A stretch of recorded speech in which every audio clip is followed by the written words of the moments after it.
Olá, boa tarde a todas, a todos e todes. Bem-vindos ao episódio 18 do Mulheres na Pandemia. Quem diria, hein? Chegamos à maioridade. Essa pandemia que parecia que desejávamos ardentemente que durasse pouco, tem se estendido e nós estamos aqui. Chegamos à 18ª semana com pouquíssimas ausências, pouquíssimas e mais do que justificadas ausências, para poucas pausas e descanso, mas firmes e fortes aqui. Semana passada nós tivemos a ocupação Mulheres Negras, então Margarete e eu estivemos nos bastidores, não aparecemos, apenas assistimos às mulheres incríveis, a Elisa Cunha e a Priscila Pamela, que estiveram aqui com a gente. A gente está muito feliz também. Eu acho que depois a Margarete pode até falar um pouquinho do prêmio que a Sheila recebeu, né, Margarete, que foi uma das nossas primeiras convidadas. Aí a Margarete fala, a Margarete que convidou a Sheila Carvalho para estar aqui com a gente no segundo episódio, falando de diversidade sexual, ganhou um grande prêmio essa semana. Vou deixar para ela contar para vocês essa novidade incrível. Cada vez a gente está aqui com mulheres mais incríveis, né? Então eu vou lembrando aqui enquanto vocês vão chegando, né? Vou apresentando de novo aqui para quem está chegando, Mulheres na Pandemia, que é um projeto independente, voluntário, sem patrocínio, criado pela nossa iniciativa, minha, Ana Laura Prates, psicanalista, e da Margarete Pedroso, jurista. A gente agradece igualmente a voluntária participação de todas as nossas convidadas, mostrando que a sororidade e a rede de apoio entre mulheres é o caminho para a construção de um futuro mais justo e feminista, na melhor das hipóteses, né? Bem, a gente sabe, né, que para a psicanálise, assim como a Simone de Beauvoir diz, a mulher não é uma essência, né, nem tampouco uma categoria universal. Ninguém nasce mulher, torna-se mulher, a célebre frase da Simone de Beauvoir, né? Mas isso não impede que existam mulheres e que em sua multiplicidade elas possam fazer constelações e redes.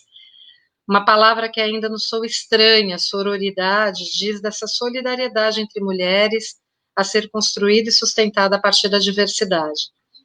Então, quais são as questões que fizeram com que a gente sustentasse esse projeto, né? Como que as diferentes mulheres estão passando pela pandemia da Covid-19? Essa é a pergunta que move essa iniciativa. A gente sabe que no Brasil quase 30 milhões de famílias são chefiadas por mulheres, embora elas sejam, em sua maioria, trabalhadoras informais. Desde o início da pseudo-quarentena, né, que fizemos aqui no Brasil, houve um grande aumento de casos de violência doméstica e abusos. A casa, que tradicionalmente é considerado o lugar da mulher no imaginário da classe média e no senso comum, revela-se, na verdade, o lugar mais perigoso para as mulheres. Por outro lado, a gente sabe que a maioria das pessoas que trabalham nas áreas de saúde são mulheres, muitas delas chefes de família e mães.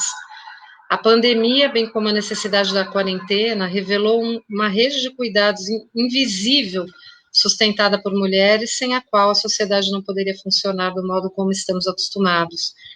São mulheres de classes mais favorecidas, né, que acabam dependendo de outras mulheres para trabalhar fora e cuidar de suas carreiras. Essas, por sua vez, para cuidarem das casas e filhos das primeiras, precisam das avós, vizinhas, creches, escolas públicas, com suas cuidadoras e professoras.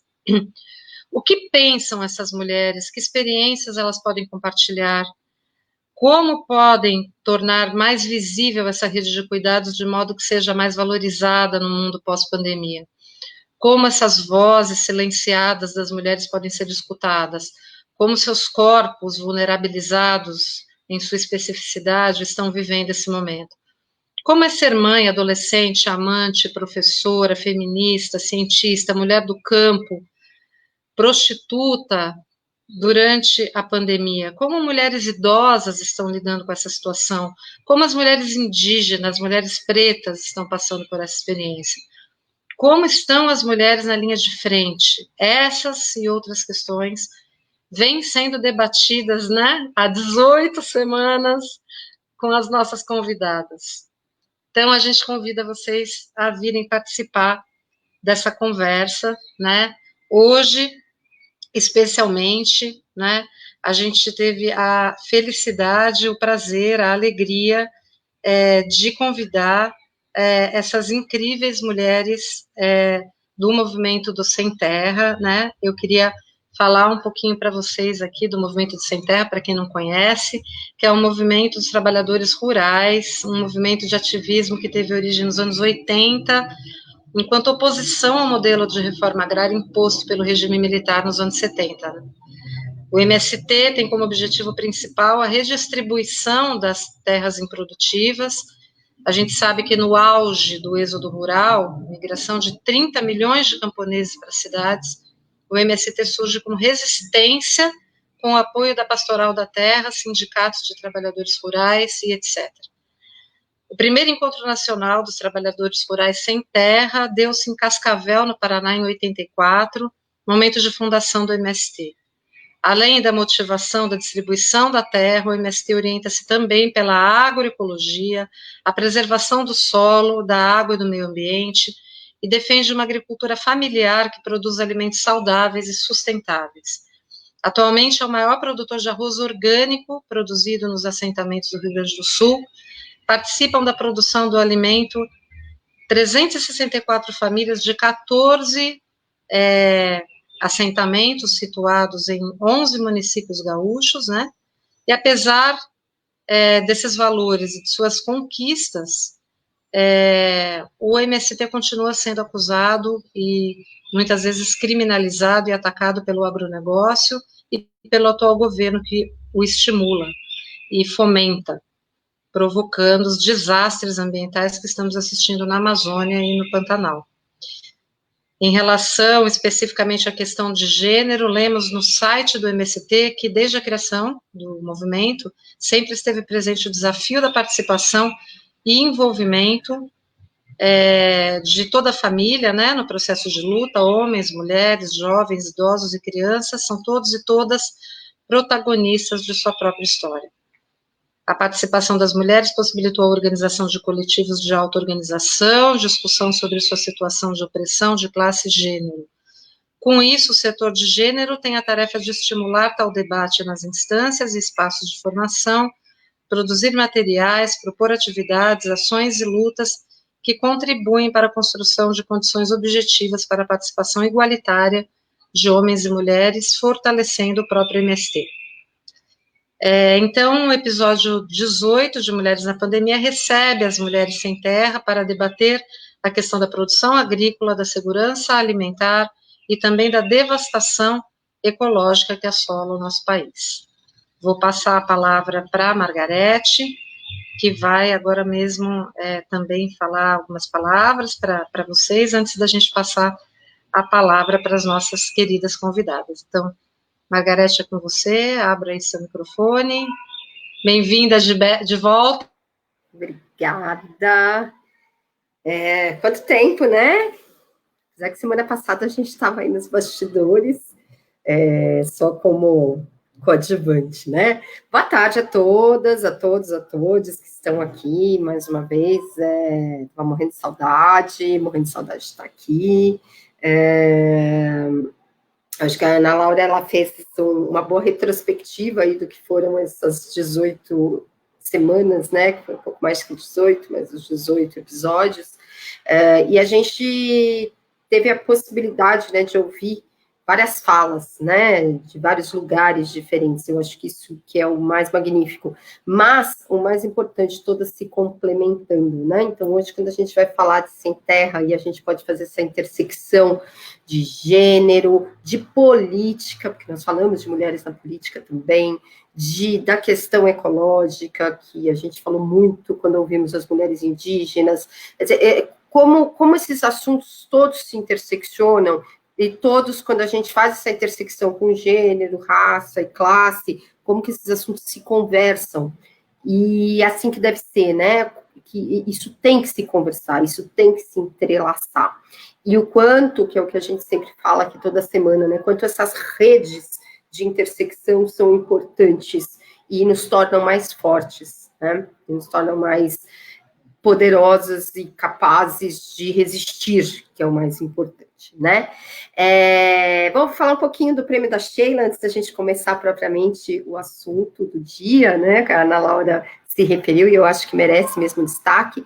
A Sheila, acho que foi o nosso segundo ou terceiro episódio, né? Ela falou de mulheres e diversidade com a gente, e ontem ela recebeu um prêmio, assim, dos mais importantes do mundo, infelizmente ainda virtual, ela não pôde ir lá no tapete vermelho, mas a gente quer deixar aqui o registro, parabéns para a Sheila, que, antes de mais nada, é minha queridíssima amiga, assim, é uma das pessoas que são minhas parceiras de luta, de vida e de carinho, né?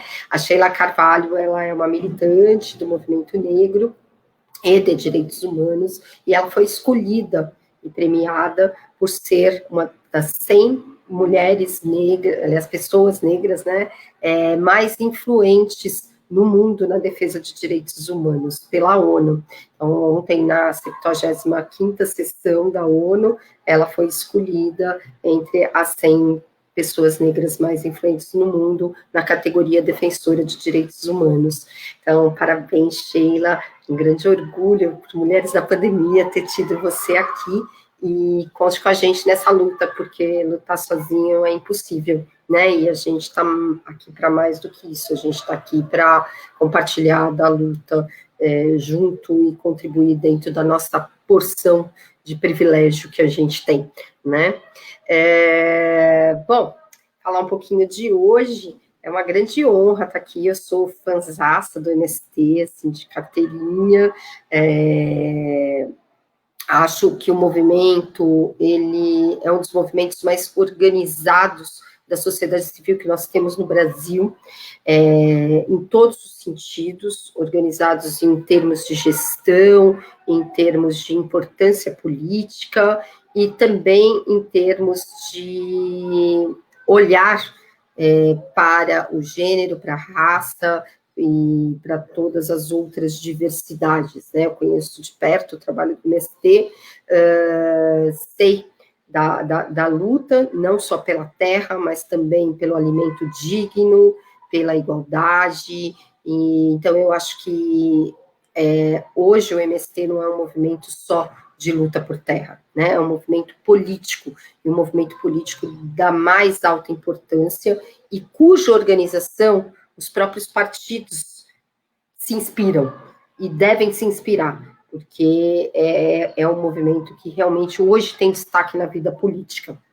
e até por isso é tão importante ter mulheres hoje falando desse movimento, porque a gente sabe que a política ainda é um espaço masculino, a política ainda é um espaço dominado por homens, mesmo dentro do campo progressista, né? E isso a gente já discutiu aqui bastante, né? Dentro das mais diversas instituições, as instituições por si são racistas e são machistas, porque estão dentro dessa estrutura social.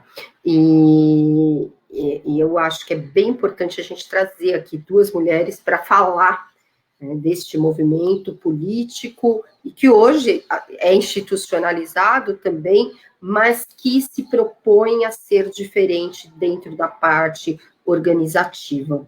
E eu quero muito ouvir vocês com relação a isso, porque eu acho que o MST pode ser de exemplo, sim, para as outras instituições e para a própria esquerda, né? Então, sejam bem-vindas, Priscila e Simone. Quero muito ouvir vocês, quero muito aprender com vocês, né? Eu falo aqui do lado do direito e do lado de mulher branca privilegiada, né? Então, toda essa coisa, essa abordagem diferente, e eu quero muito ouvir vocês, e eu gostaria muito que vocês pudessem contar um pouco para quem nos assiste o que é o MST, como o MST se organiza e as preocupações do MST. principalmente, que vocês não aumentaram o preço do arroz. E isso, eu acho que tem que falar muito, assim, né? Vamos lá, e qual que é essa do preço, né? Então, vamos lá. Priscila, quer falar você primeiro? Vamos lá. Boa tarde, então, a todos que nos assistem, né? Em primeiro lugar, gostaria de agradecer o convite de vocês, né? Um prazer enorme para nós estar aqui conversando e falando um pouco sobre as mulheres sem terra, né? Essa relação com essa pandemia que a gente enfrenta hoje em dia, né?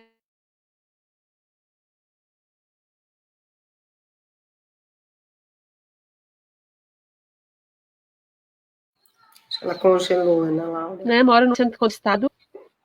Agora, tem um pouco. Travou, vamos ver se ela destrava, senão a gente passa para a Simone. Ela volta, né? Voltei? Estão me ouvindo? Oi, vocês me escutam? Sim?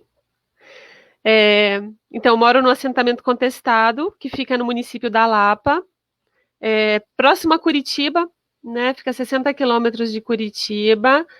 E é um assentamento que tem muitas iniciativas legais aqui, assim, tem 20 anos de existência, o assentamento, e ele tem uma produção grande, assim, de produtos agroecológicos, frutas, verduras, legumes, né? A gente tem muitas iniciativas aí na produção agroecológica, mas também o assentamento se destaca na questão da educação, né? Educação do campo. Nós temos iniciativas desde a educação infantil até um curso superior aqui dentro do assentamento, em parceria com a Universidade Federal do Paraná e com o Instituto Federal do Paraná. Então, temos um curso de agroecologia, tecnólogo em agroecologia, e também um curso de licenciatura em educação do campo. E, mais recentemente, tivemos a felicidade de inaugurar um Centro Cultural Casarão. Então, também iniciativas aí ligadas à arte e à cultura aqui no assentamento, né? E também muitas iniciativas relacionadas à questão da saúde, né? Saúde popular, a bioenergia.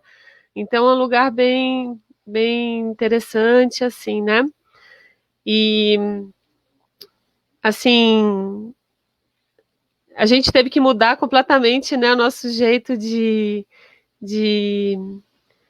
fazer as coisas, né, nesse ano. Então, é um desafio enorme para a gente seguir trabalhando com as companheiras, né, com as mulheres aí no setor de gênero, nessa conjuntura, né, com todas as dificuldades que a gente tem aqui, relacionadas à questão da internet, do acesso, né, aos meios também, a computador, a telefones e a internet, mas as mulheres estão se desafiando a aprender a mexer para a gente conseguir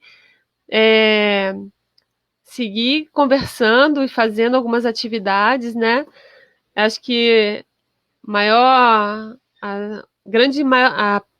que a gente tem feito muito agora durante a pandemia são ações de solidariedade com pessoas que estão em situações de maior vulnerabilidade, né, principalmente nas periferias aí das cidades. Então, o movimento está fazendo grandes campanhas dentro dos acampamentos e assentamentos de arrecadação de alimentos, né, para doação desses alimentos nas periferias, mas também continua com o trabalho de produção para venda, né, para o autossustento das famílias do próprio movimento e também para venda de produtos, né. Margarete lembrou bem aí sobre o arroz agroecológico, né?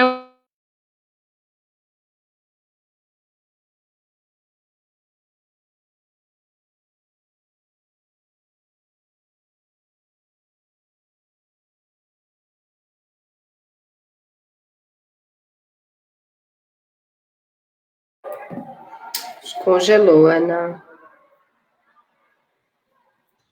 Congelou. Vamos passar para a Simone, daí depois a gente volta com a Priscila? Acho que é melhor, Sim, né? Eu acho que sim, aí ela continua. Vamos lá, Simone, por favor. Simone do Maranhão. Bom, então, boa tarde, né, a todos e todas.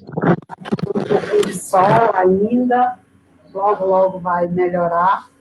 Quero também, em nome do movimento, agradecer, né, esse momento, e dizer que para nós, mulheres, é muito importante esses espaços, né, que nos dão o direito à fala, né, e que também nos dão o direito de mostrar, né, as várias faces da luta, né, de um dos maiores movimentos sociais da América Latina.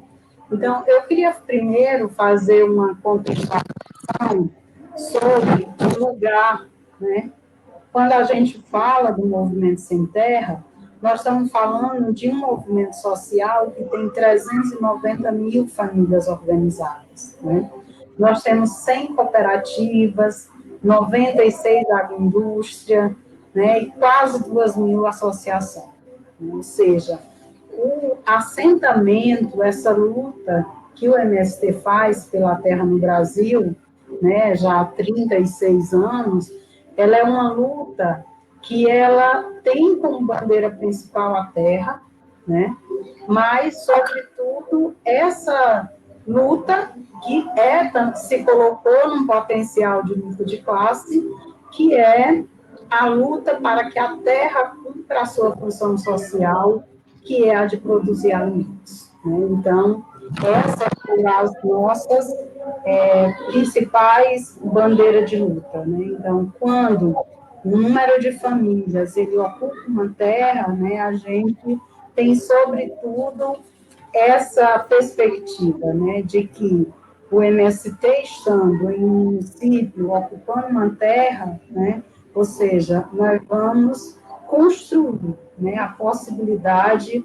do acesso aos direitos fundamentais, que no nosso país, né, não é respeitado para todas as pessoas, né, que é o direito a ter uma alimentação saudável, a ter uma casa, a ter uma escola, né.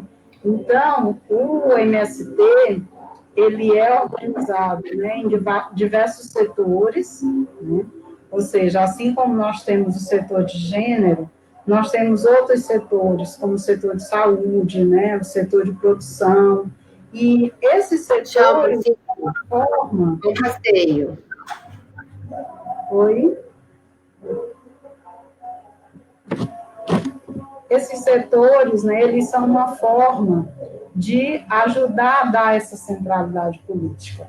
E o setor de gênero no MST, né, ou seja, que é esse setor que nós, né, eu e a Priscila, a gente faz parte, é um setor que ajuda a dar centralidade na luta política do MST nas questões que diz respeito à participação das mulheres, né?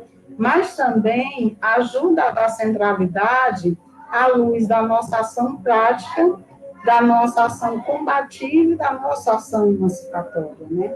Ou seja, é essa pauta cotidiana, né? Então, nós temos conquistas, né, assim, no movimento, que para nós, as mulheres, são muito importantes, que é o fato, né, de nós conseguirmos ter 50%, né, de participação das mulheres em todas as instâncias. Isso é, desde a nossa base social, ou seja, nos assentamentos e acampamentos, até nas instâncias nacionais, né? Ou seja, isso para nós é muito importante, por quê?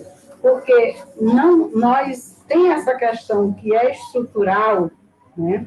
Que nós não podemos esquecer, que é o domínio do patriarcado na nossa sociedade, né? Então, nessa perspectiva, nós temos essa clareza, que essa igualdade, né, substantiva e plena das relações de gênero, elas não vão ser alcançadas, né, nos marcos do capital, onde tudo é colocado como mercadoria, né? E aí o tema do programa de hoje traz essa possibilidade de discutirmos, né,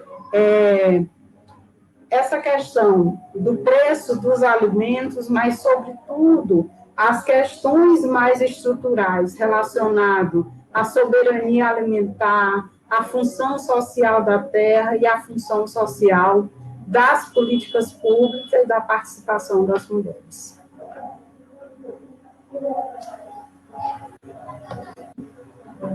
Obrigada, Simone. Priscila, você quer concluir? Você estava começando a falar do arroz quando você caiu, né? Quer concluir aí antes dessa primeira rodada, antes da gente... Não, acho que era isso, né? Assim, falar um pouco que eu acho que o movimento está nessa fase de contribuir, né, nessa questão da alimentação, principalmente alimentos saudáveis, né? Nesse momento que as pessoas estão precisando muito de um alimento de qualidade para cuidar da sua saúde. Estava falando assim. Eu ia falar essa coisa do arroz para dizer que nesse último período que a gente tem feito muito é isso, né? Caprichar na questão da produção de alimentos, e as mulheres estão muito à frente desses processos, né? Da produção agroecológica, dessa campanha de arrecadação e doação de alimentos, né? Então, tem muitas companheiras que estão se destacando muito, porque as mulheres elas fazem isso muito bem, né? No geral, elas que se preocupam com essa questão do alimento na casa, né? Na produção, nos seus quintais produtivos e tal. E hoje em dia, isso aí ganha um destaque maior e estava falando lá do arroz, né?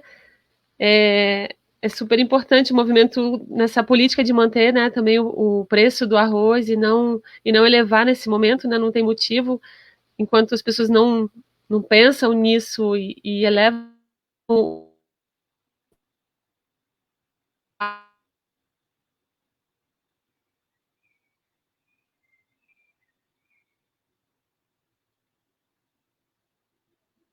Acho que tá ruim aí. Enquanto ela destrava aí, eu estava pensando, né, que vocês poderiam falar um pouco a respeito dessa relação que acho que vocês destacaram nas duas falas, entre a questão da segurança alimentar, né, e a questão da democratização da produção agrícola, né? Eu acho que isso é uma coisa que não é muito clara para as pessoas de uma maneira em geral, e talvez esse seja um ponto fundamental, porque eu acho que isso está intimamente ligado com esse processo de criminalização do MST, que eu até mencionei na apresentação. Quer dizer, o quanto parece que procura-se deliberadamente estigmatizar e criminalizar o movimento por interesses, né? Ou seja, isso é claramente um projeto político, acho que agora está bem claro isso, né? Essa questão do agronegócio, da agropecuária, que tem todo um interesse justamente com o desmatamento, né? E passa essa maior, acho que eu brinco que é a maior fake news, né, que existe, que é essa ideia de que o agronegócio é fundamental para acabar com a fome, né? Que é uma inversão, na verdade, porque na verdade a gente sabe que tem um excedente de produção, né? Das safras e tal, a fome só aumenta enquanto sobra comida por um lado, né?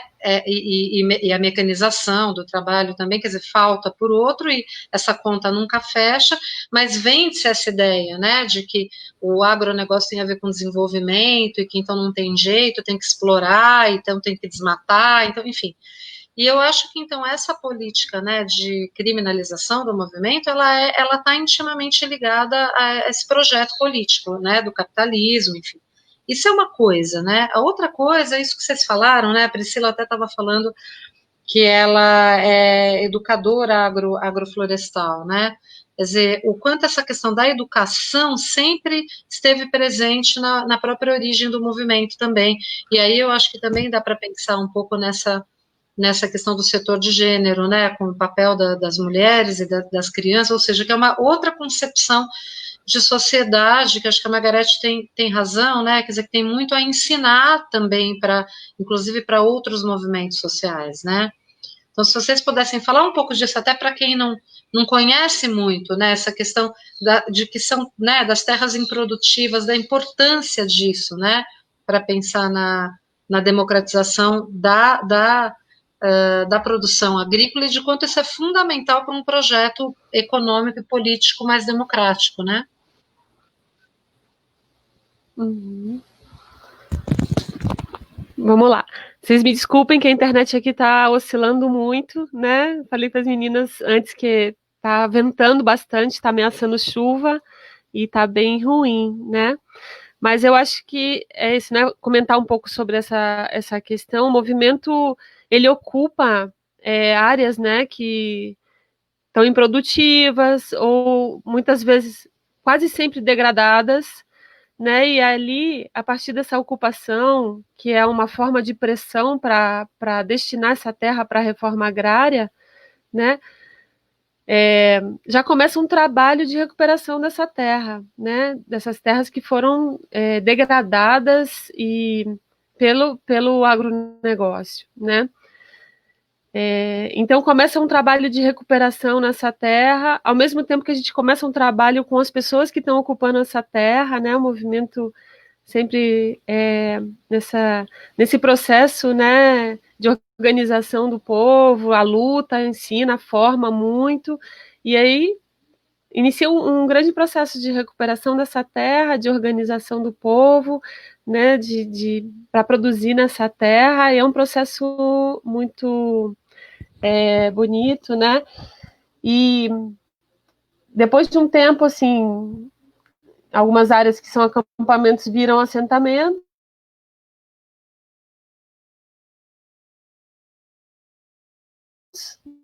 né? E aí, como a educação,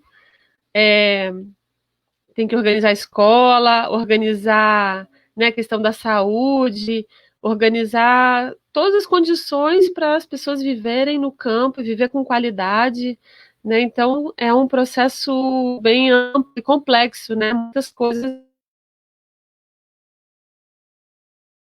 e ao mesmo tempo ir organizando os processos coletivos, né? E as mulheres estão sempre, né, muito presentes desde a época do acampamento, na luta pela terra, e depois quando começa esse processo de organização também do assentamento, né,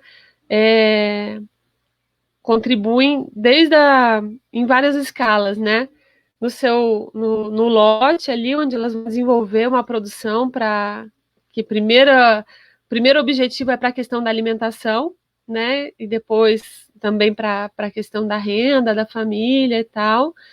Elas têm todo um trabalho também dentro organizando a casa, né, essa questão dos cuidados, né, da reprodução da vida, geralmente está muito ligada às mulheres também, mas elas desempenham vários papéis também na organização da comunidade, né, geralmente as mulheres que puxam a questão dos processos mais relacionados à educação, educação do campo, organização das escolas, dentro dos acampamentos e assentamentos, as questões relacionadas à saúde, né, a organização do setor de saúde, mas não só, na produção também, na organização das cooperativas, e o movimento hoje em dia tem 36 anos, né, e no começo ainda não tinha muito esse debate da questão da agroecologia, né, da produção orgânica. Hoje em dia, desde 2000, o movimento tem como política, né, a produção agroecológica nos acampamentos e assentamentos de reforma agrária, e isso também amplia pra caramba a possibilidade das mulheres participar nesse processo da produção, né? Na agricultura convencional, e no agronegócio é tudo feito por máquina, né? Não tem. É um projeto que é pensado para tirar o povo do campo, né? Para começar. Acho que a Ana já falou aí um pouco no começo. Foi um processo que tirou muita gente do campo e até hoje continua num processo de tirar, né, as pessoas do campo, tudo com máquina, né? Monocultura. E a agroecologia é completamente ao contrário, né? São as pessoas, depende muito do trabalho familiar, então tem espaço para todos, né? Para o homem, para a mulher, para os jovens. É uma agricultura diversificada que tem a intenção de produzir alimentos saudáveis, ao mesmo tempo que recupera o ambiente, que cuida do ambiente. Né, e toda essa mudança de postura em relação à natureza também provoca uma série de mudanças nas relações, né? Nas relações sociais e de gênero. Né? A gente vê que nos lugares onde a agroecologia, esse debate da agroecologia está mais forte, pode ter certeza que também está mais forte a questão da organização e da participação das mulheres. Né? As mulheres têm contribuído muito nessa questão de desenvolver, né, fomentar a agroecologia, a produção agroecológica. E o agronegócio, ele surge, né, há uns 30, 40 anos atrás, aí com essa ideia de que, com a justificativa de que ia matar a fome, né, no planeta, né, no Brasil, e hoje em dia a gente vê, depois de quantos anos, né, de quase 40 anos aí, ainda muita gente passando fome, né? Que a questão da alimentação é um problema, porque quem não tem medo de passar fome tem medo da comida que está comendo, né? Da comida envenenada, que adoece as pessoas, né? Hoje em dia a gente vê uma pandemia também de câncer, né? É outra doença que tem que está acontecendo com uma frequência muito maior, pessoas cada vez mais jovens, né, até casos de bebês que nascem com câncer.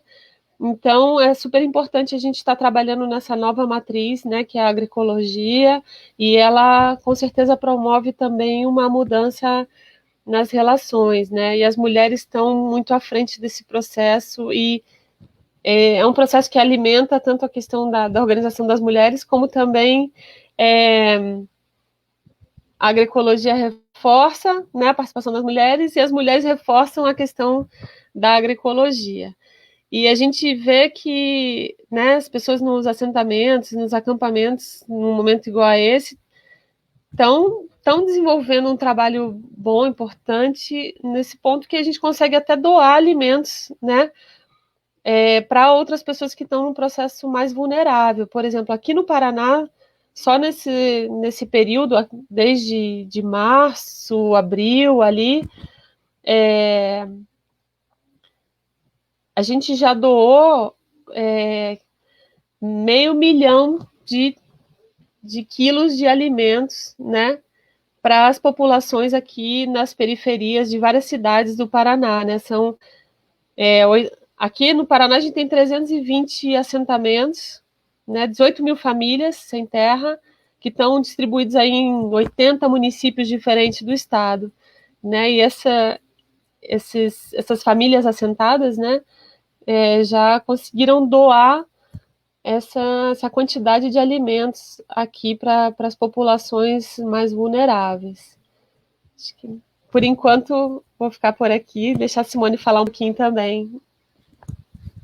Passar a palavra para a Simone, então. Vamos lá, Simone. Então, dialogando, né, com o que a Priscila traz, né, qual é essa postura do Movimento Sem Terra de já ter doado, né, mais de 1.000 toneladas de alimentos nessa pandemia, né? É que para nós, o MST, o alimento, né, ele não é uma mercadoria, ele é um direito humano. E essa produção e distribuição é uma questão de sobrevivência das pessoas, ou seja, ela deve ser garantida como parte da construção de uma soberania nacional. E deve também ser protegida por políticas públicas, né?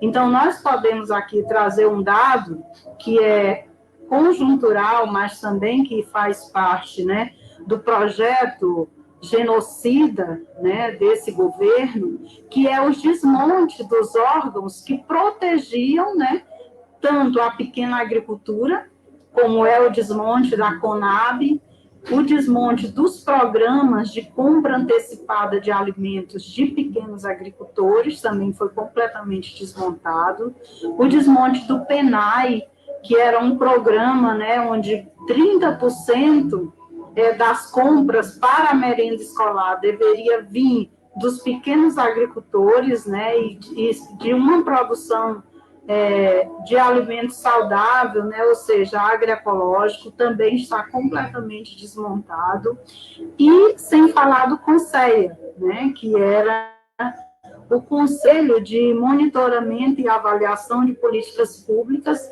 de Segurança Alimentar e Nutricional. Ou seja, então, assim, como se não bastasse uma pandemia, nós temos o governo, né, genocida, que não se importa com o povo brasileiro, né, e que faz claramente essa opção, né, que não já vem de outros governos, né, essa opção pelo agronegócio. E a alta no preço dos alimentos, ela está muito ligado a essa questão do agronegócio. A Priscila já trazia, né, que o agronegócio, ele faz uma produção não de alimentos para o povo brasileiro, ele faz uma produção de commodities para exportação, né?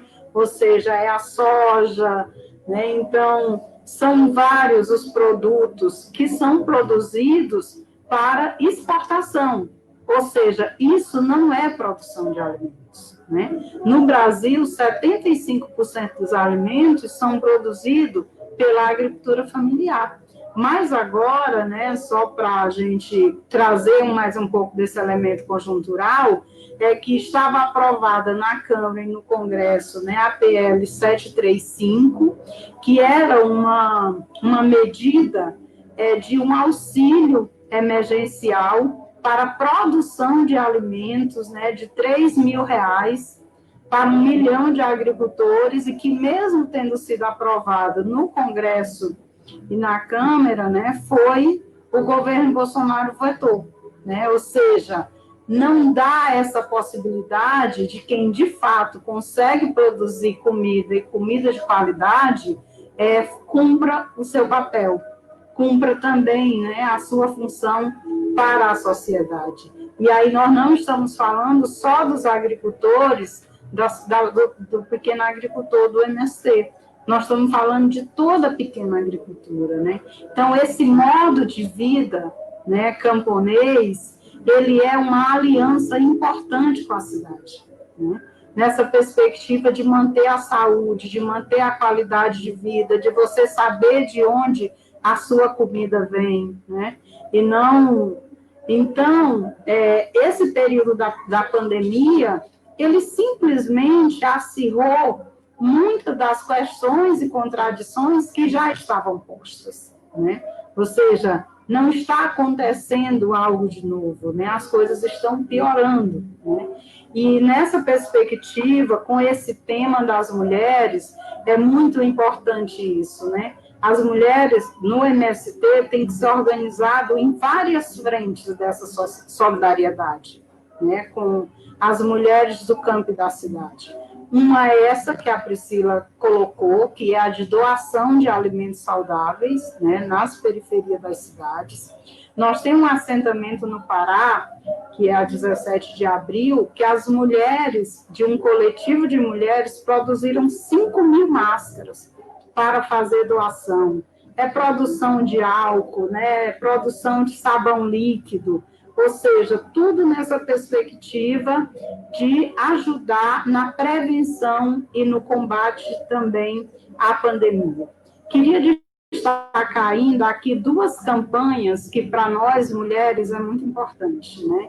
Que uma é Mulheres Sem Terra contra os vírus e as violências, né? Que é uma campanha que vem nessa perspectiva desse olhar, né? Que no começo aí, né, do programa foi bem mencionado qual é o lugar da mulher nesse momento de pandemia, né, quais são as violências, né, que as mulheres têm sofrido e como que a gente não deixa, né, com que esse isolamento social, esse afastamento social que aconteceu para algumas mulheres porque não foi para todas, né, lhe colocou mais perto do agressor.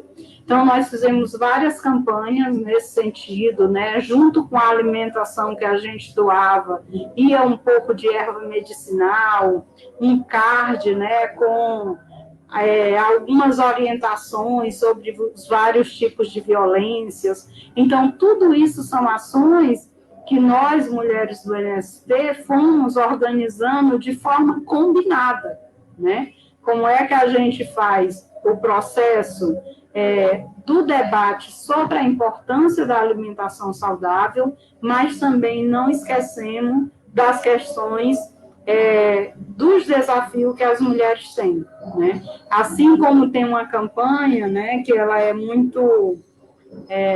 que aparece muito pouco, que é a campanha pela justa divisão do trabalho doméstico, né? De que é isso, a gente está aqui fazendo, né, uma live e o menino pedindo, mãe, a água, mãe, que hora é o jantar, né? Ou seja, essa coisa da gente ter que ter vários braços para várias atuações. Então, eu queria só, para fechar, destacar essa questão, né, de que nós precisamos ficar atento, porque são vários ataques, né, assim, só o governo Bolsonaro já deu, né, possibilitou o registro de mais de 787 novos agrotóxicos, né, no Brasil, onde alguns são até proibidos em outros países da União Europeia, né, ou seja, e a atenção, né, como que a sociedade tem tempo para ter todos esses olhares em um momento de crise e de pandemia como esse que nós estamos vivendo, né, então, é muito importante a gente ter essa percepção, né, de que a questão do o aumento do preço dos alimentos, ela está fortemente ligada a uma opção de um projeto, né, que é um projeto vinculado ao agronegócio, aos commodities, né, e essa questão do monopólio de quem produz, né, o alimento.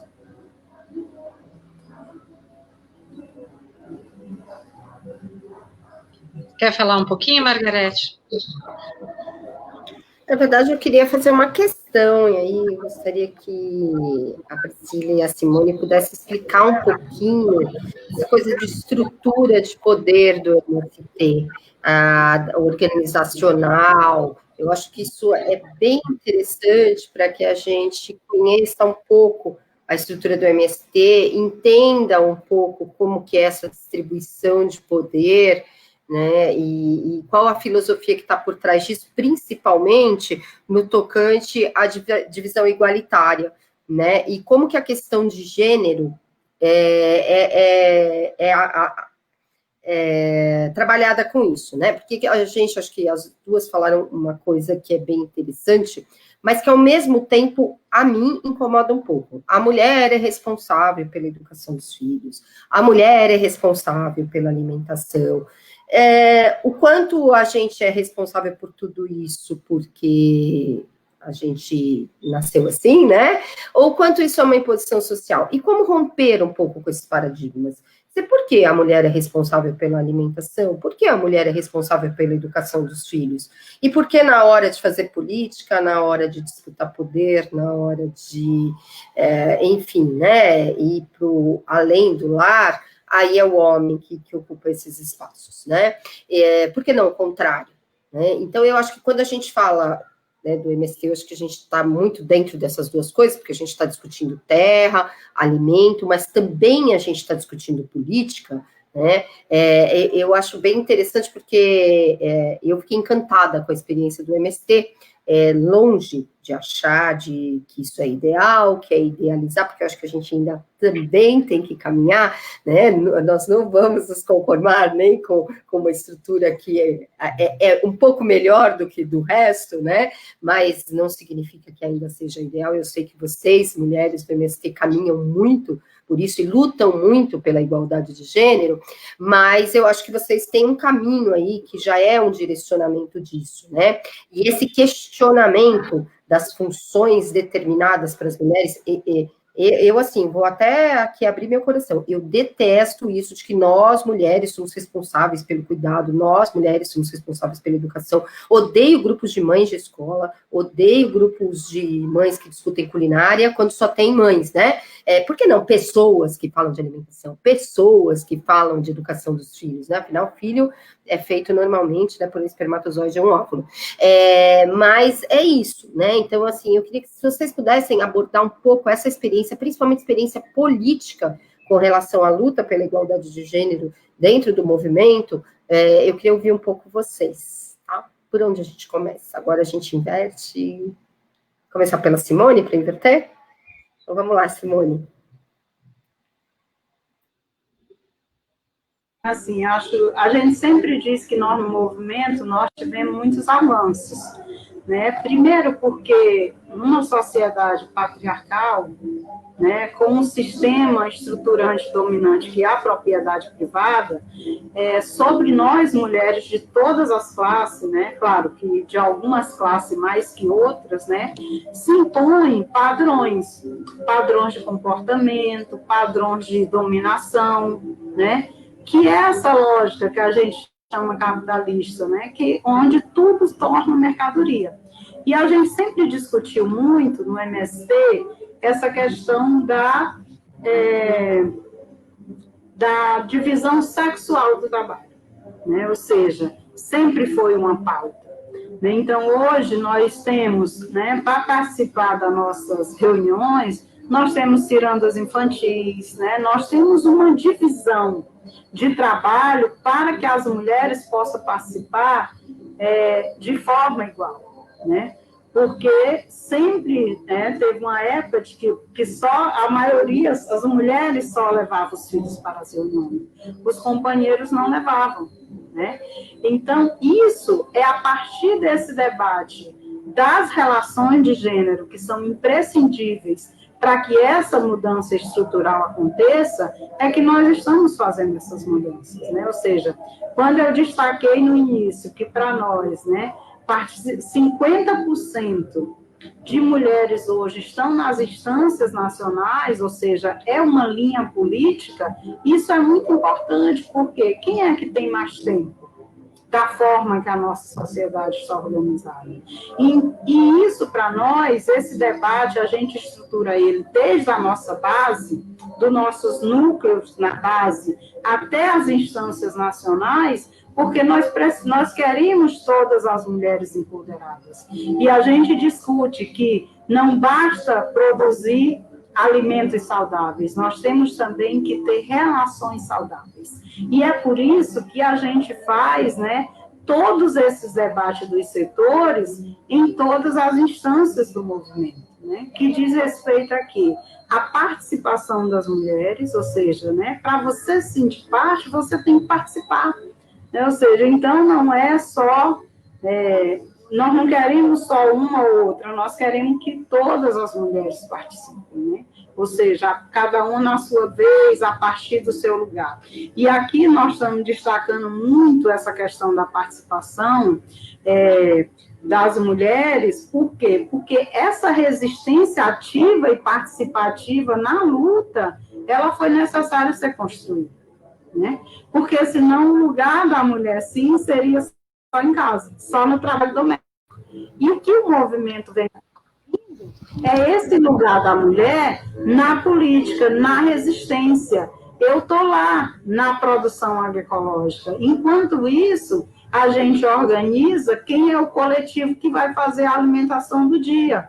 Ou seja, mais do que discutir, quando a gente valoriza as mulheres estão nas linhas de frente, é porque as nossas mulheres não estão mais só atrás do fogão, não só mais atrás do tanque, né? Nós estamos fazendo um debate para que as mulheres do movimento, né, que todas as mulheres possam, né, a gente possa fazer esse debate, e mesmo estando no movimento social como o nosso, todos os problemas que a sociedade tem, nós temos dentro dos nossos assentamentos. Então, nós também fazemos as campanhas contra a violência doméstica, aos cuidados às crianças, as campanhas contra os vulneráveis, né? toda a nossa luta contra o racismo, contra a LGBTfobia, ou seja, né, é essa coisa dos muitos braços, né? E aí, só para passar para a Priscila, e aí a gente estava falando um pouco das instâncias, né? Bem no início do movimento, há 36 anos atrás, né? O movimento estava organizado em 25 estados, não tenha dúvida, eram 25 companheiros que compunham, né, a direção nacional, porque era aquilo que estava dado naquele momento, né? Mas a partir dessa necessidade de que um movimento, né, com um potencial revolucionário que o Movimento Sem Terra tem, né, precisa colocar a luta feminista como uma das matrizes essenciais para que os avanços necessários sejam construídos, né? Então, essa pauta, ela é posta pelas mulheres, né, mas que ela é muito aceita pelos homens dentro do movimento, né? Então, passo para a Priscila seguir um pouco sobre isso. A Simone já aí, né, sobre essa questão, mas eu queria destacar uma coisa, né? Ela colocou assim essa coisa, a gente vive numa sociedade machista, patriarcal, e tudo que está na sociedade aí está também dentro do movimento, né? Porque a gente estuda, reflete, combate, mas assim, tudo que está aí fora, a gente tem um pouco também dentro do movimento, né? E o campo é mais machista ainda, né? Eu acho que o campo tem assim, a coisa do machismo mais forte, mais presente, né? Então é mais difícil essa nossa luta do feminismo, né? Dentro de um movimento social do campo, né? Mas eu acho que a gente tem avançado muito, né? Aí o movimento tem como princípio, vamos dizer, a divisão de tarefa desde o começo, né? E a partir de 2000 também ficou muito mais forte essa questão paritária de homens e mulheres, né? Da gente ter o mesmo número de 50% de gente, mulheres, né? De coordenadoras nas diversas tarefas. A Simone já falou que a gente tem vários setores, né? Essa coisa de divisão de tarefas, assim, que todo mundo que faz parte do movimento já assim,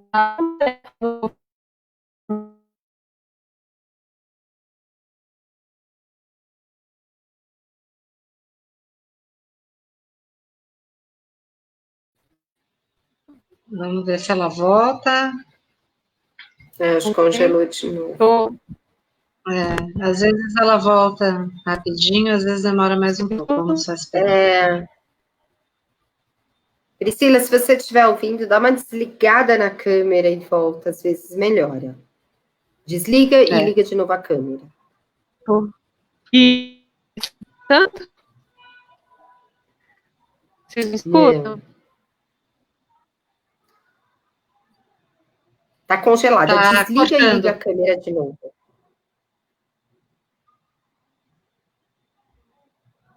Acho que ela não tá nem ouvindo a gente. Acho que a gente consegue, ela retoma desse ponto, né? Da questão da reprodução, né? Da sociedade. Esse ponto é um ponto fundamental, né? Porque é claro que essas mudanças não se dão de uma hora para outra, né? E a gente sabe que essa questão do machismo, ela atravessa também os vários setores da esquerda, né? Mesmo do que a gente chama de campo progressista, dos movimentos sociais, né? Então, é interessante como o fato do MST ter organizado, né, os setores de gênero, eu acho que foi realmente fundamental para que a mudança abarcasse também esse aspecto, né, da divisão do trabalho que a Margarete destacou, da questão do lugar da mulher, né, estratégico aí na luta por uma sociedade mais justa.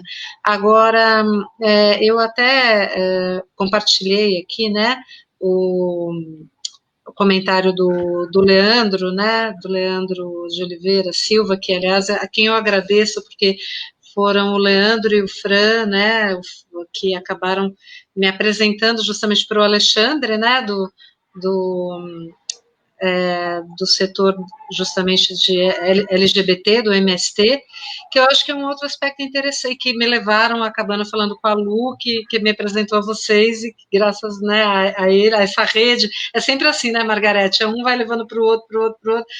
Outro dia uma pessoa perguntou assim, gente, como que vocês conhecem tanta mulher, a gente não conhece? Quer dizer, agora a gente conhece, agora a gente conhece, né? Mas é essa rede de apoio que vai se constituindo. E eu queria perguntar para vocês isso, né, a relação do setor de gênero, porque quando a gente fala de gênero, do que a gente está falando, né? Tem essa questão binária que ainda pauta um pouco, né, a nossa sociedade aí também da questão da relação homem e mulher, e que precisa ser colocada porque é uma questão fundamental, que ainda, acho que como a Simone disse, né, ainda faz parte da conjuntura, né, do momento histórico. Claro que a gente tem como horizonte, né, a construção de uma sociedade em que isso não precisasse ser colocado, mas estrategicamente a gente ainda está nesse momento, não adianta negar, então a gente precisa combater, assim como o racismo, enfim. Como é que né, organizada essa questão, né, da relação do Alessandro, o Leandro falou aqui que é o Alessandro, não o Alexandre, desculpa, falei errado. Como que é essa relação, né, da questão dos movimentos dos setores de gênero dentro do MST e do setor que cuida dessa questão, né, dos LGBTQI+. Só complementando, Ana, e eu acho que é uma coisa que é bem legal que a Priscila colocou, é que o campo, de maneira geral, tende a ser mais machista, né?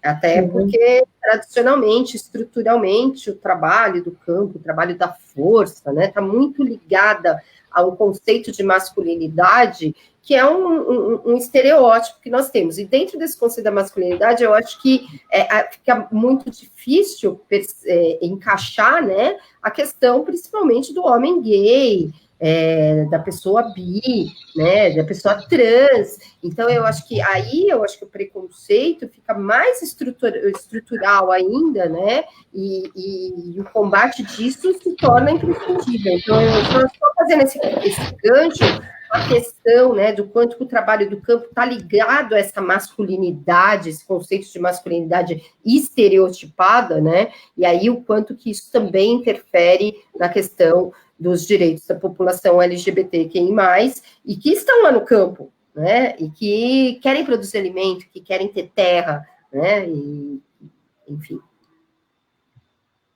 Acho que a Priscila podia aproveitar desse gancho que ela estava falando da questão do... Aproveita que você está aí. Isso aí, tá difícil aqui, cai e volta, Aproveita. Eu ia até citar essa coisa do coletivo LGBT dentro do movimento também, né? Que eu acho que, fazendo esse link aí com essa coisa dos estereótipos, né? O macho forte, é a pessoa que tem a força e tal. A mulher é frágil, é sensível, né? Então, a gente não pode cair nesse essencialismo, né? Como disse a Margarete, que nós que somos as responsáveis por cuidar dos filhos, por fazer comida, não sei o quê, eu acho que a gente não pode cair nessa armadilha, né? Eu acho que as mulheres já fazem isso e fazem muito bem, e como é que a gente ensina os homens a fazer também, né? Como é que a gente distribui essas tarefas do cuidado, da reprodução da vida com os homens, né? Então, eu acho que é uma luta aí dentro do movimento, né? Fazer esses companheiros entender a importância disso e que todos devem fazer, não só as mulheres, né? Mas é muito legal, assim, ver também essa organização dos LGBTs dentro do movimento, né? Eu acho que é um avanço muito grande, assim, esses sujeitos LGBT se organizando dentro do movimento, pautando essa questão dentro do movimento. Isso ajuda o movimento a caminhar, né, muito melhor, e ajuda nós mulheres também nas nossas pautas, né? Então, acho que essa questão do coletivo LGBT dentro do movimento é muito importante, né? E está ensinando muita coisa para a gente, no geral, né? Para todo o MST, assim, está fazendo a gente rever muita coisa, né? A partir dos estudos, dos encontros que eles fazem, né? Então, está bem interessante mesmo essa questão.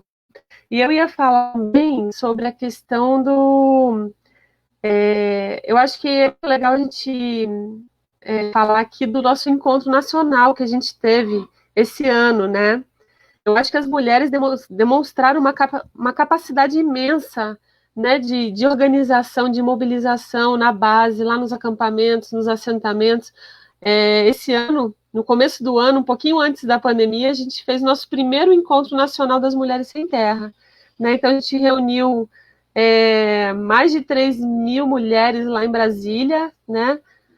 E foram 4 dias lá de estudo, de luta, né? De confraternização também entre essas mulheres, né? Foram momentos muito especiais ali e que encheram a gente de energia para enfrentar essa situação que a gente está enfrentando agora, né? E aí a gente demonstrou uma capacidade imensa de organizar, porque foi todo organizado pelas mulheres, né? Cada estado organizou recurso para a contratação dos ônibus, né? Para poder levar as mulheres. Aqui do Paraná, a gente foi em 370 mulheres para Brasília, né? Então, a gente precisou de 8 ônibus para levar essas... E foi todas essas mulheres que organizaram, que ajudaram a organizar isso nos acampamentos e assentamentos, fazendo bingo, rifa, campanhas de arrecadação, né? Mas ao mesmo tempo foram estudando também, promovendo espaços de estudo entre nós mulheres para entender esse momento, para entender a importância de realizar esse encontro, né? E foi um encontro maravilhoso, né? Foi um encontro assim onde foi um encontro muito importante, muito especial para nós, né? Que encheu a gente de energia para enfrentar tudo isso. E daí a gente vê assim, as mulheres discursando, falando, né, lá nas mesas, aí também outras companheiras de outros movimentos estiveram lá, e inclusive muitas companheiras de outros países, né, de organizações da Via Campesina, de outros países, prestigiando esse momento e trazendo informações para a gente também de como anda a luta das mulheres nessas outras organizações e países fora do Brasil. Então foi um momento muito especial mesmo que a gente teve esse ano e demonstrou muito a nossa capacidade, né, de organização, de mobilização. Fizemos uma ocupação também lá do Ministério da Agricultura, né, que foi muito contundente. Aí eu ia falar isso também, cada 8 de março a gente vê ações cada vez mais ousadas das mulheres, né? Eu acho que isso é uma inovação que as mulheres trouxeram para o movimento, né? A partir da década ali, do início do 2000 aqui, né? Do ano 2000, mais ou menos, as mulheres começam a estudar e ver que o agronegócio era nosso grande inimigo, e a partir de 2006 começa com aquela ação, vocês devem lembrar, da Via Campesina, que foi a destruição daquele viveiro de mudas de árvores transgênicas no Rio Grande do Sul, que foi uma ação que não foi só da MST, né, foram de várias organizações ligadas à Via Campesina, mas a partir daquela ação que gerou uma grande polêmica na sociedade, né, mas foi muito bom o debate que essa ação promoveu. A partir desse momento, a gente inaugura uma nova fase de lutas, né? E cada 8 de março, as mulheres trazem uma luta, alguma ação cada vez mais ousada e mais criativa, né? Denunciando o agronegócio e fazendo esse contraponto, né? Nas lutas aí do 8 de março. Eu acho que aí fica mais claro, né, para todo mundo essa luta mais ampla e maior nas grandes mobilizações. As mulheres têm feito isso muito bem também, o que também fala um pouco da nossa atuação política dentro do movimento, né? Acho que era um pouco isso.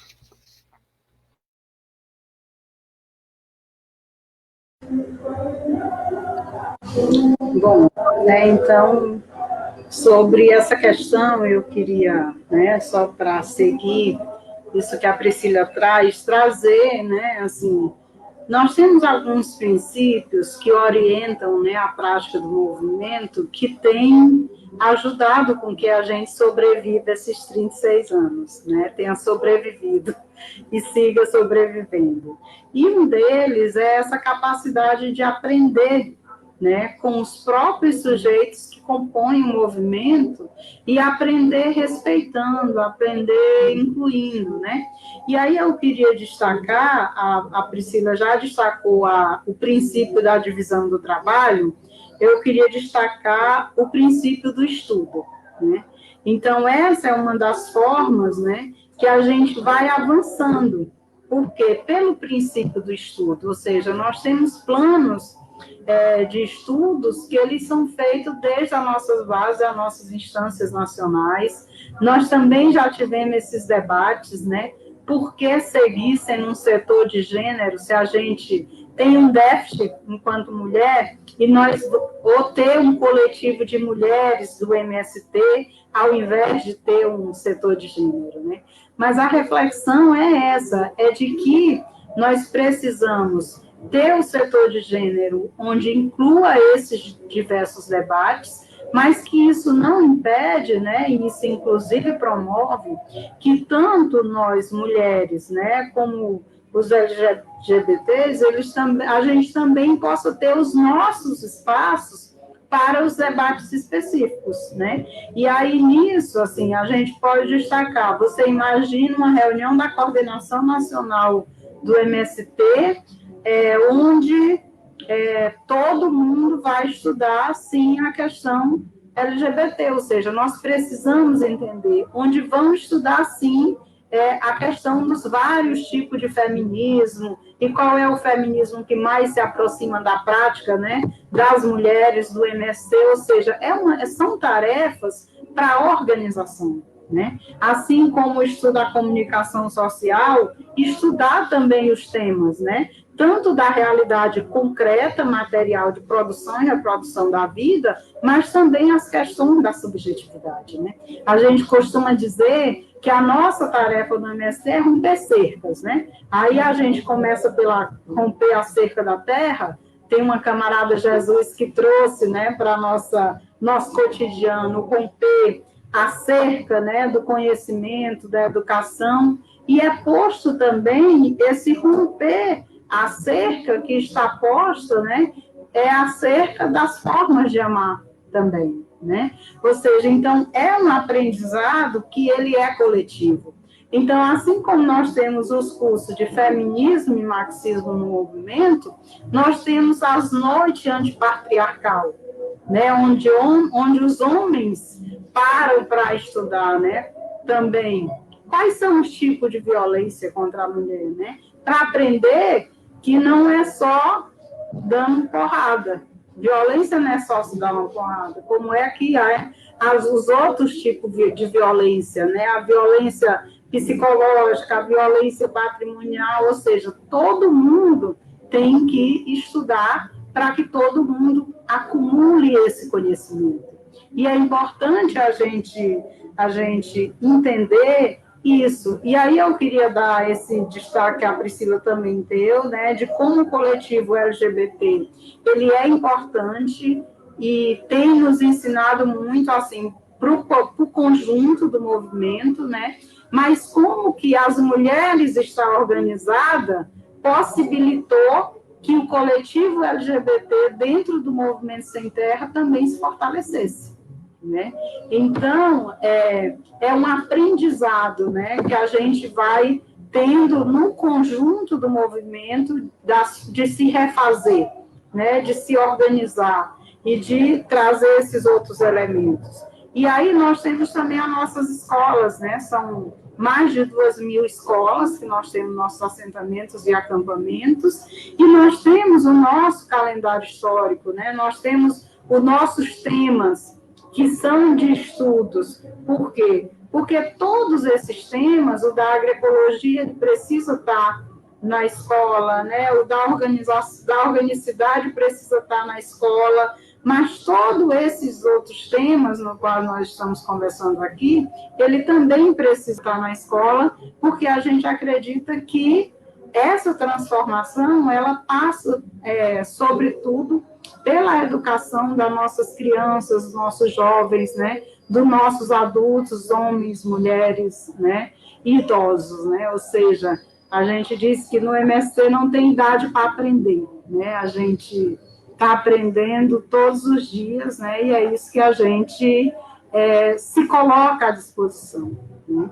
Então, é esse ser mulher, feminista, negra, né, que se coloca em construção todos os dias, né, porque essa exploração de classe e essa opressão de gênero, né, ela se dá em vários quesitos, né, assim, a exploração e essa opressão, ela se dá porque você é mulher, porque você é camponês, porque você é negro, porque você é LGBT, ou seja, né, e aí a gente precisa dar voz, né, a todos esses sujeitos, né, e organizar as lutas e as formas de superação, né, que na nossa filosofia, todas as contradições que a gente tem e identifica, a gente precisa trabalhar numa perspectiva de superação e de transformação dessa realidade.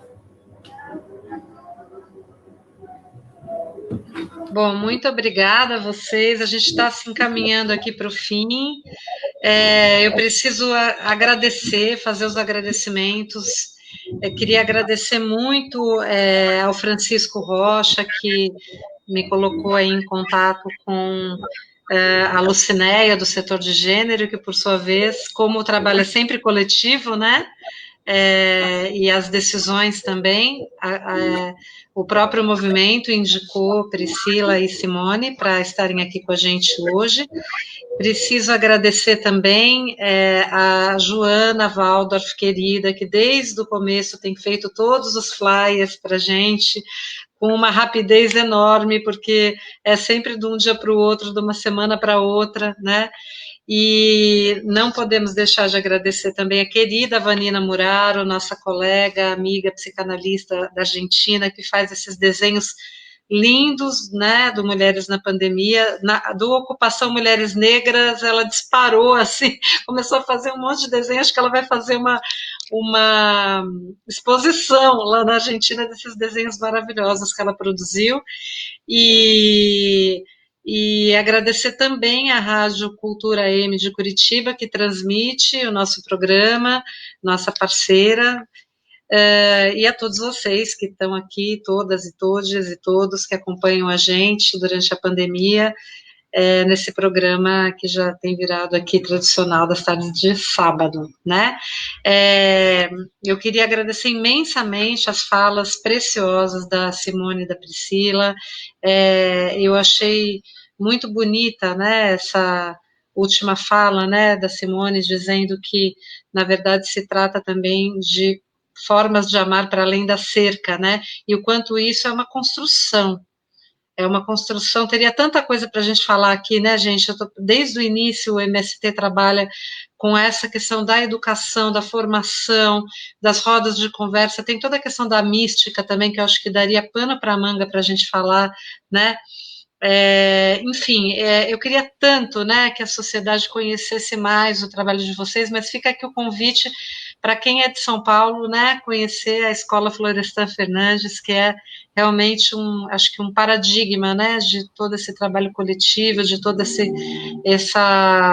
paradigma, essa nova forma, né, mesmo de laço social que vocês constroem, e eu não canso de dizer que eu acho que é talvez, assim, um movimento, certamente um dos movimentos mais importantes do mundo, mas certamente um dos mais importantes do Brasil, né, justamente por essa transformação tão ampla que vocês propõem em todas as relações e numa coisa tão básica, né, que é a alimentação, que deveria, como vocês disseram, ser um direito e não uma mercadoria, mas um direito humano, né. Então é muito comovente, eu acho, que para a gente escutar vocês, estar aqui com vocês hoje. E, bem, eu vou passar a palavra para a Margarete, depois, se vocês quiserem fazer palavras finais aí de encerramento, uma rodada de palavras finais, a gente vai fazer, só queria falar que a gente, no próximo sábado, a gente não vai estar, porque é emenda de feriado e a gente vai descansar, que a gente também precisa, né, Margarete? E a gente está preparando, então, para daqui a 15 dias, o Mulheres na Pandemia, retomando a questão do direito ao aborto, que é uma questão polêmica, delicada, mas fundamental, né? Tivemos agora, no mês de setembro, o dia, né, da luta pelo direito ao aborto, uma questão que está, assim, presente nesse momento de pandemia também, muito presente na nossa sociedade. Margarete trabalha com isso, com a questão toda do assédio, da violência, que está intimamente ligada a essa questão do aborto, né, infelizmente, não apenas como um direito humano também, um direito da mulher sobre seu próprio corpo, mas, sobretudo, né, em relação a essa questão da gravidez oriunda de violência sexual, né? Enfim, então são muitas questões que a gente vai conversar nesse episódio, a gente ainda não tem as convidadas, mas daqui a pouco a gente vai anunciar. Então passo a palavra para a Margarete e depois a gente passa para vocês se despedirem, por favor. Ah, sim, só uma coisa, o Leandro está falando uma coisa fundamental aqui, para a gente falar, né, da compra dos produtos da agricultura familiar do Armazém do Campo, aonde a gente pode comprar, então vai, o que eu ia falar agora, vai lá, por favor, eu ia falar já. Você me falou da Escola Florestan Fernandes, que é longe, mas ó, aqui pertinho, na Barra Funda, a gente tem o Armazém do Campo. Quem está no Rio de Janeiro também tem Armazém do Campo no Rio de Janeiro. Vão lá, conheçam, visitem, comprem os produtos. Lá tem muita coisa, chega coisa nova e fresquinha todos os dias. Infelizmente, os almoços agora estão, né, suspensos, mas quando isso tudo acabar, também tem almoços lá, pelo menos um sábado por mês. Mas o supermercado está aberto, então quem tem interesse nos produtos do MST, dá um pulinho lá, e São Paulo e Rio, pelo menos é o que eu conheço, tem Armazém do Campo, e vale a pena, tá? Vale a pena, produtos frescos, orgânicos, produzidos com muito amor e muito carinho. E agradeço, eu vou até pedir licença para sair, eu vou ter que sair um pouquinho antes do final, mas eu agradeço as nossas convidadas, sempre um aprendizado ouvir o MST, né? Sempre um aprendizado para a gente. E muito obrigada por essa tarde tão rica e tão boa, né? Muito obrigada, meninas.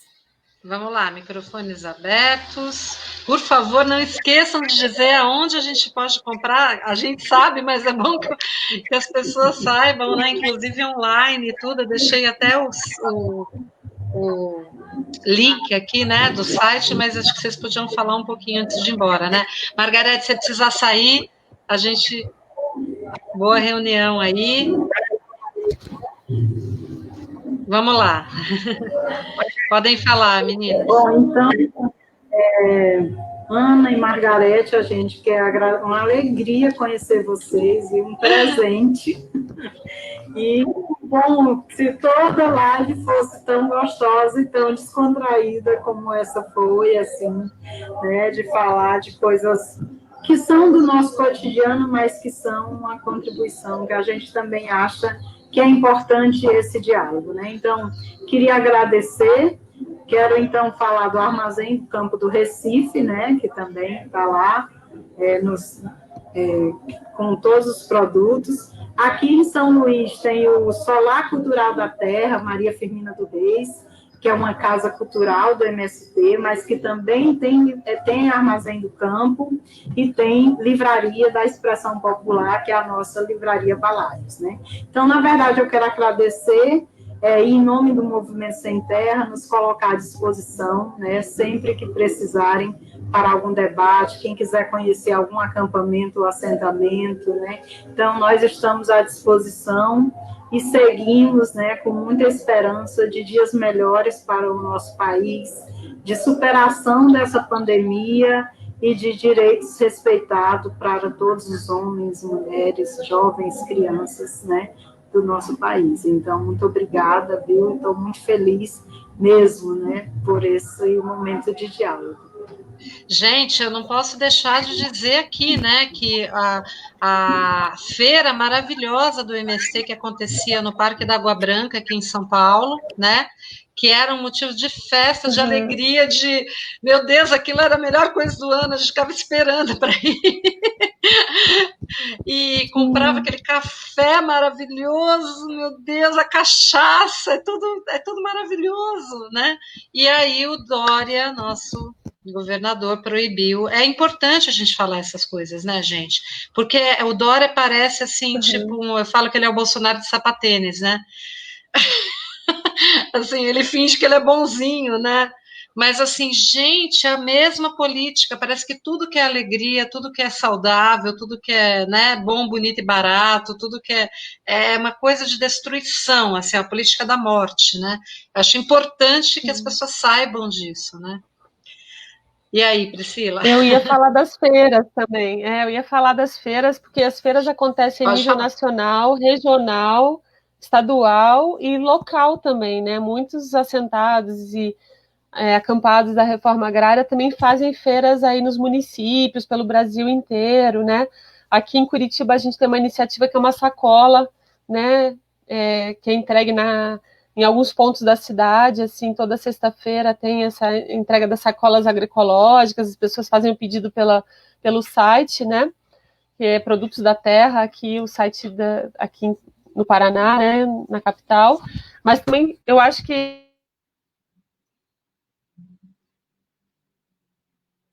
essa feira nacional realmente é uma coisa que acontece, né? Que além dos produtos todos, tem a culinária da terra, né? Que você pode provar comida do Brasil inteiro, que é maravilhoso, e junto os artistas populares também trazendo um pouco da cultura popular do Brasil inteiro, e é maravilhosa mesmo. Espero que a gente possa fazer em breve uma feira nacional da reforma agrária, né? Assim que passar a pandemia, e que a gente consiga fazer novamente uma nova edição da feira aí. E eu queria pedir licença para terminar com um pequeno texto aqui, uma pequena poesia. Onde pisa uma mulher, há sentimento. Onde pisam duas mulheres, há determinação. Onde pisam três mulheres, a organização nasce. Mas quando mais mulheres se juntam e pisam a terra firme, germina a esperança. Já é possível planejar a colheita da safra de um mundo novo. Sandor Sanches. Nossa, que coisa linda! Para a gente finalizar. Obrigada, uma poesia. Muito bom, muito emocionante, viu? Eu agradeço muito a vocês, a casa é de vocês, se vocês quiserem, né, divulgar alguma coisa, dar algum recado, enfim, fiquem à vontade, hashtag Tamo Juntas, contem conosco sempre que precisarem, para tudo que precisarem, foi um prazer conhecer vocês, muito obrigada, viu? Tchau, obrigada fiquem pelo bem, convite. até mais, tchau, tchau.